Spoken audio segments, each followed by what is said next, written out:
Leo jamani nataka niulize tu. Hivi kipini kile kipini au eleni kipini na sasa kipini ni urembo au sio urembo? Maana kama ni urembo basi Qur'ani inatuambiaje? Na wanawake wafiche mapambo yao, wayafiche. Labda yadhihirike kwa baba zao, kaka zao, waume zao. Ndio hivyo vitu vinatakiwa vidhihirike. Lakini sasa hivi tunaona dada wa mama wanatembea barabarani na vipi. Utamwona mtu na ushungi wake fresh lakini na kipindi chake kiko hapa. Anamuonesha kila mtu. Sasa tunataka tujue hicho kipini ni urembo?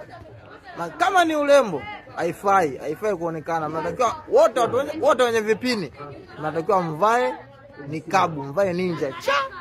Na vazi ninja mnakuwa hapo ndo mko sahihi kabisa. Mkikutana na waume zenu kwa wazao mnakuwa kama kawaida, maisha yanaendelea.